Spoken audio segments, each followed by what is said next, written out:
লোকজন তা আপনাদেরকে সাপোর্ট দিয়েছিল, কিন্তু আপনাদের যে ভাষা, আপনাদের যে অ্যাটিটিউড, এতে মনে হয় যে আপনারাই সবকিছু।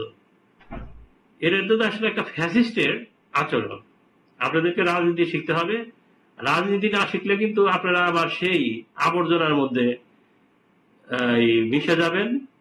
আপনাদের সময় থাকবে না। সময় থাকতে ঠিক হন, না হলে কিন্তু দেশে যারা আসলেই দেশকে ভালোবাসে, সবাই চায় যে একটা ভালো সরকার দেশে ক্ষমতায় থাকুক। এখন কিন্তু বিএনপির যে চেয়ারপারসন, বাংলাদেশের প্রধানমন্ত্রী, উনি কিন্তু সঠিকভাবে দেশকে নেতৃত্ব দিচ্ছে।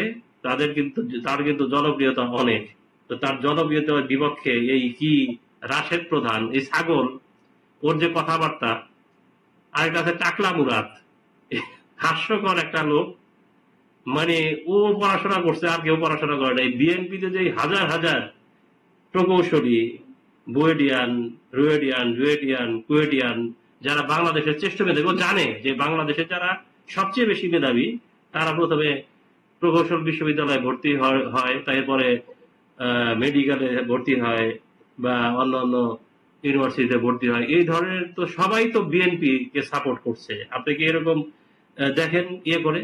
এই টাকলা ফাকলা এই ধরনের লোকজন কোথেকে যে আসে, এসে এদের যে বক্তব্য, তো মনে হচ্ছে যে হিরো আলমও এখন কিন্তু চুপ হয়ে গেছে এদের ল্যাঙ্গুয়েজ দেখে। এই টাকলা মুরাদ আর একটা কি, এই রাশেদ প্রধান, ওর বাপ ছিল একটা গাদ্দার।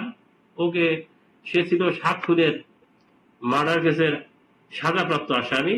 তাকে কিন্তু আমাদের শহীদ প্রেসিডেন্ট দয়া করে ক্ষমা করে দিয়েছিলেন যাতে ভালো হয়। কিন্তু সেই বীজ থেকে আর কতটা ভালো হবে বলেন?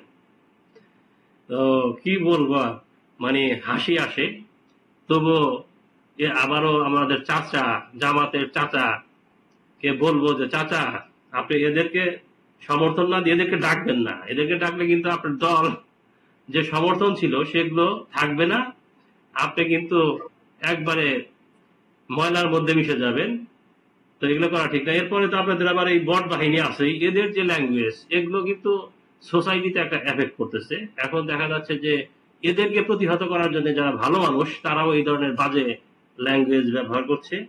এতে কিন্তু এটার জনপ্রিয়তা বাড়ছে। এটা কিন্তু ঠিক না চাচা। আপনি কিন্তু পরকালে